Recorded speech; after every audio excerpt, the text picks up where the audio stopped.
Dr. Frankl, what is the difference between people who are able to pick themselves up, get over life's problems, and those who are not?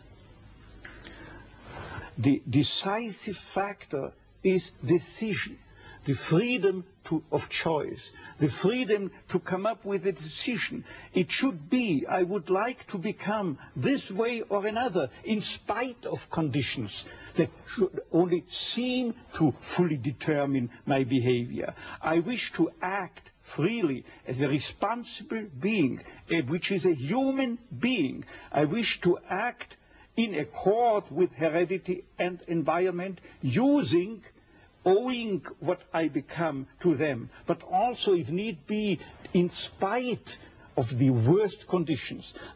This is exactly what you could watch and witness under severe, extreme conditions of stress, or of tragic conditions. Just think of people living for several years under the worst conditions of a prisoner of war camp.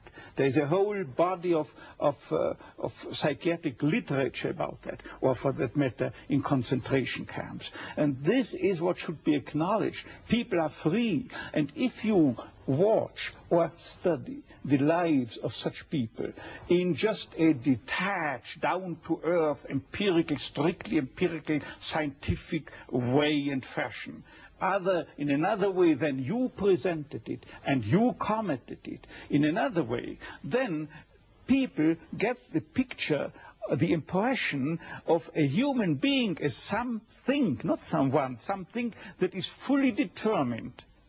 Whereas they don't recognize and acknowledge the freedom and the responsibility for themselves, the responsibility for making something or someone out of himself. So your basic philosophy is that life has meaning under all conditions, but how easy is it when there's a sense of hopelessness, a sense of despair, to recognize this meaning? Let me confront you with a somewhat strange definition of despair. As I'm used to proclaiming is that despair can be explained in terms of a mathematical equation.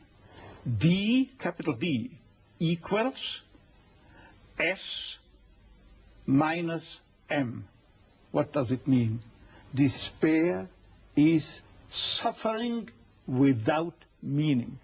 As long as an individual cannot see any meaning in his or her despair, he or she will certainly be prone to, in its suffering, I wanted to say, no meaning in the suffering. He or she will certainly be prone to despair and, under certain conditions, to suicide. But at the moment they can see a meaning in their suffering, they can mold it into an achievement, they can mold their predicament into an accomplishment on the human level. They can turn their tragedies into a personal triumph. But they must know for what. What should I do with it? But if people, like so many segments of present-day society and population, cannot find any meaning whatsoever in their lives, cannot see anything meaningful, they more often than not have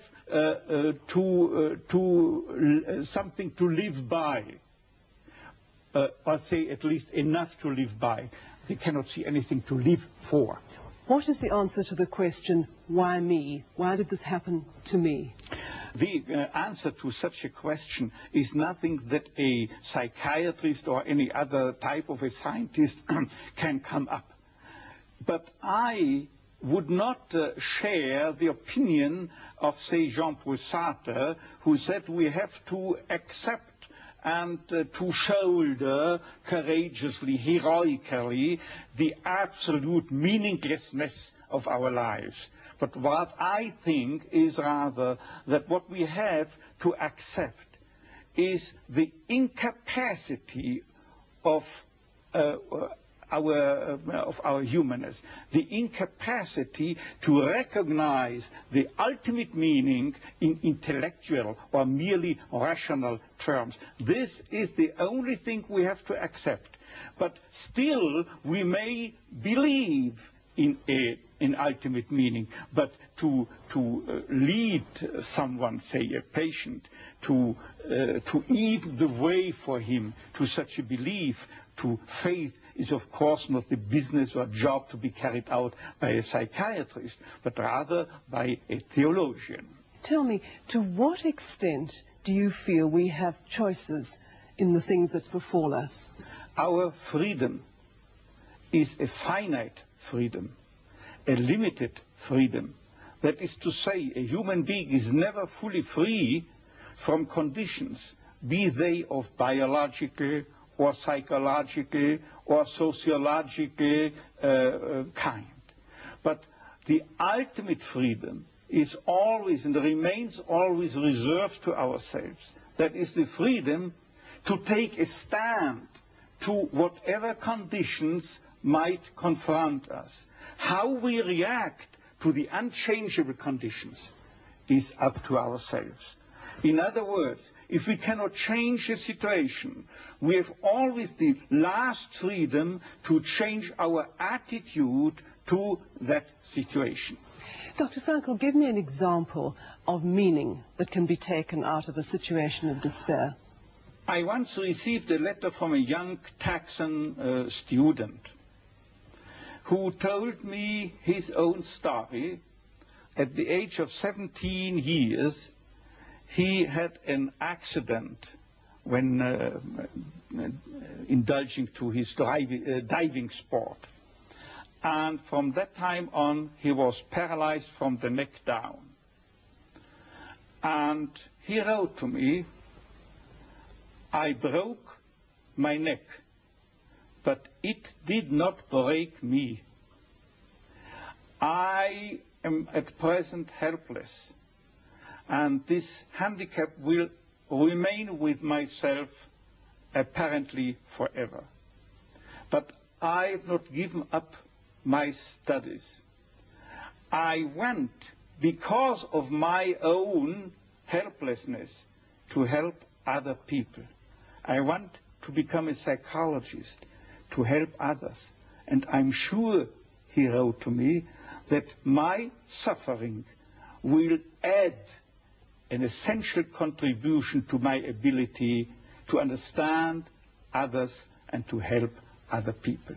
This man, three years later, was invited by me to deliver a lecture, to read a paper at the 3rd World Congress of Logotherapy taking place at the University of Regensburg in West Germany.